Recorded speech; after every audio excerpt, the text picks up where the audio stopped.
Hi, and welcome to Interpreting Prophecy. I'm Dr. Brian Babcock, and I'll be your professor for this semester. And I'm looking forward. I went through the class and I saw that there are a few names that I've had before. I'm excited to have you back in class again. And I saw some names I don't know, and I'm excited to get to know each of you and see not only why are you involved with Moody, but what are you looking for God to accomplish in your life as you complete not only this semester, but your courses at Moody. Now, to get started, we have this week's reading. Well, let's start up here at the top. So for week one, Introduction to Biblical Prophecy 1, we have 3 goals to demonstrate an understanding of parallelism in biblical poetry and prophecy. 2, to identify types of parallelism in biblical passages. And then finally, to discuss how the prophets are taught and interpreted in churches today.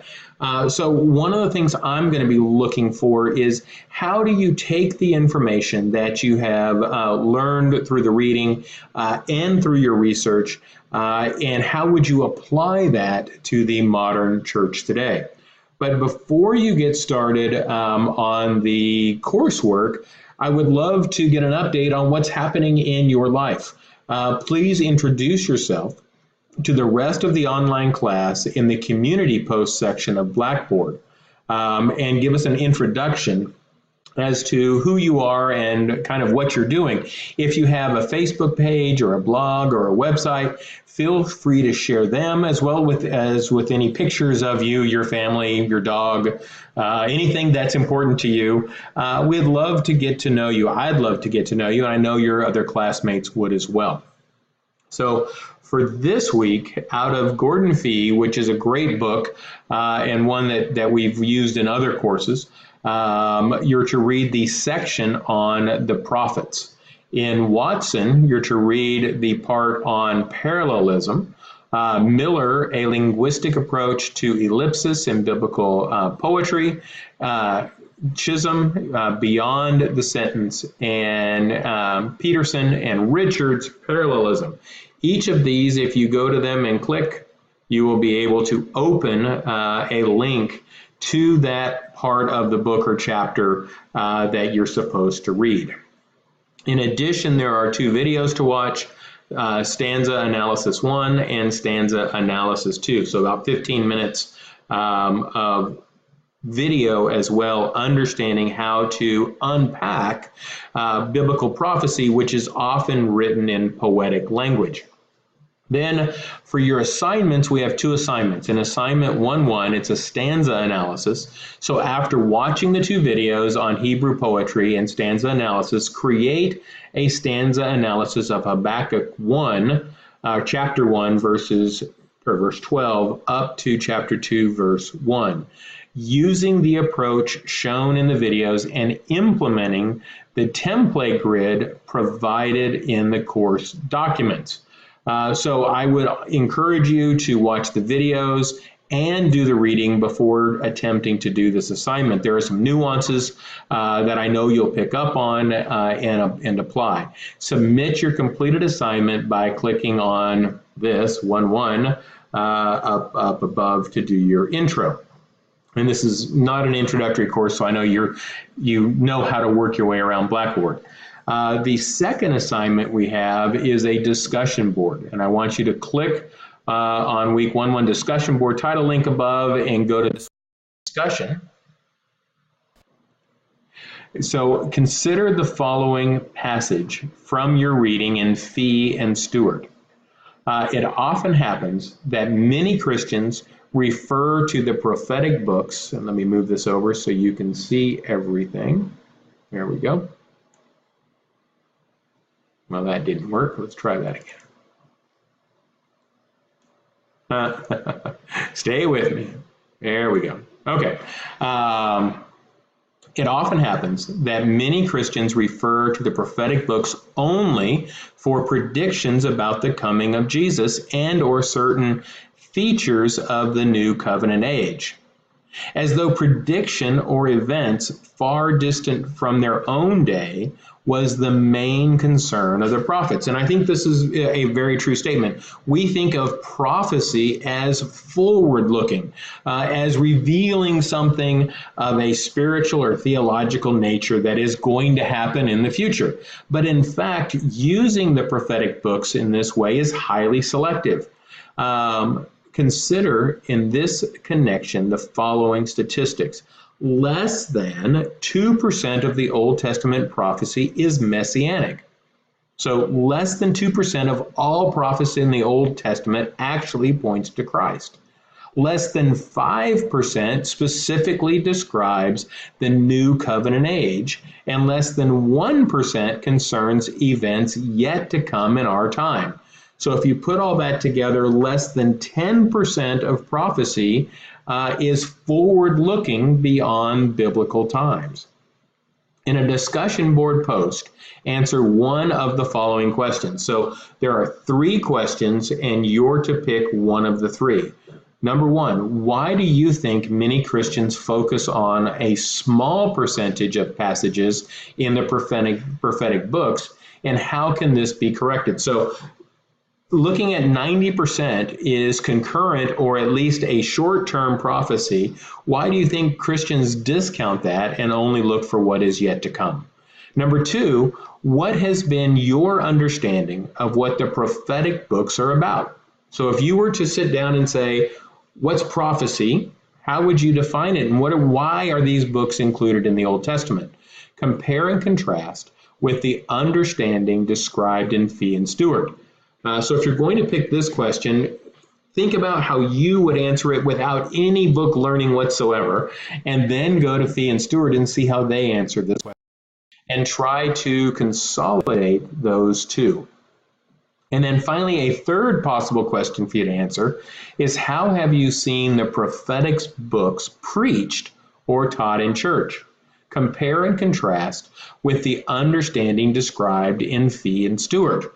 So this is looking more contemporaneously. If you look at your church, how have they looked at prophetic books? How have they taught prophetic passages? And is that consistent with or inconsistent with Fee and Stewart? And how should we do that? Note, be sure to add your thread to the forum and post your initial responses to the discussion topic by midweek, Friday at midnight, with ongoing engagement and discussion Monday at midnight Central Standard Time. Now, I would add one thing here.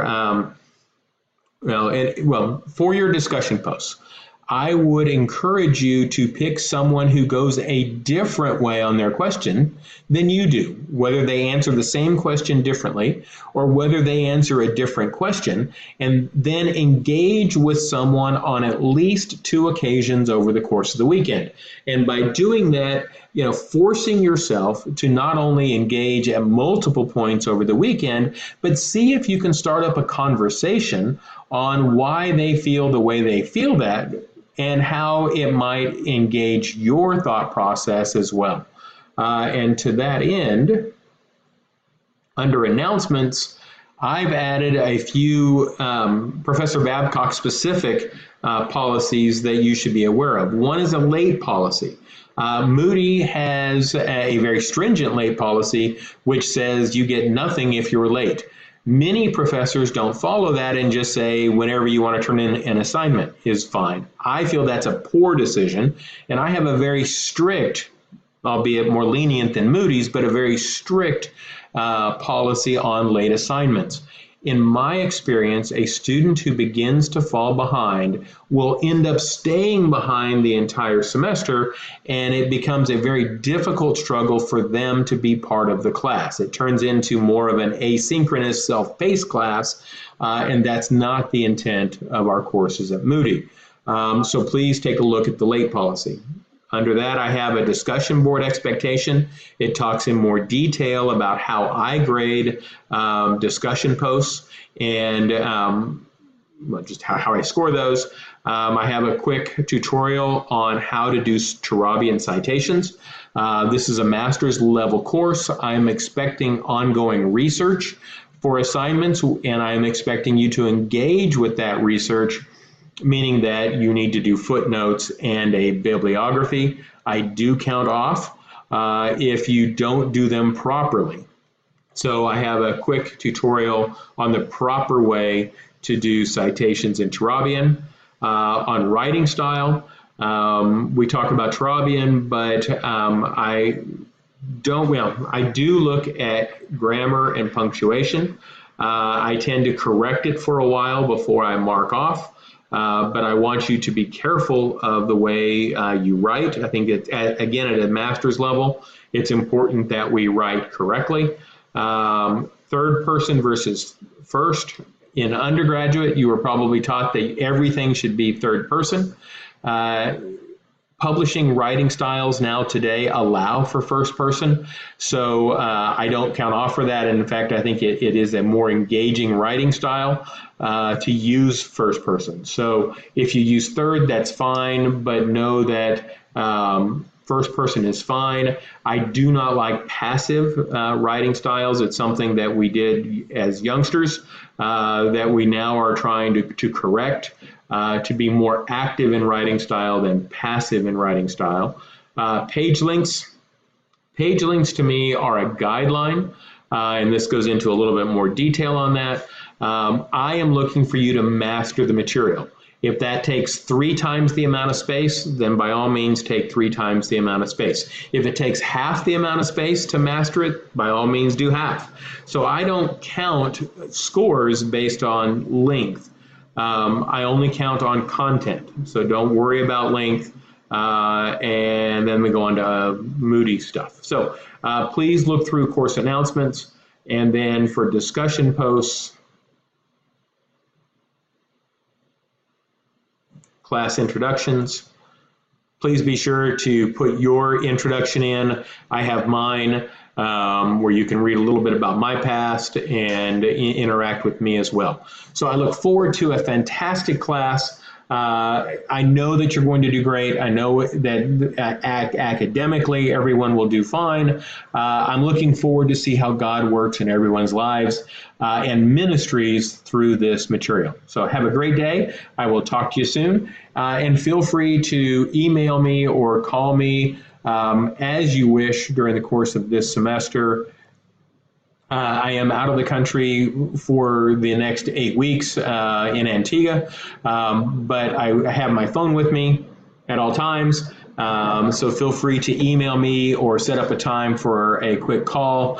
My goal is that you do really well this semester, and I will do my part to help in any way I can. So have a great day. Talk to you soon, and I look forward to reading your assignments.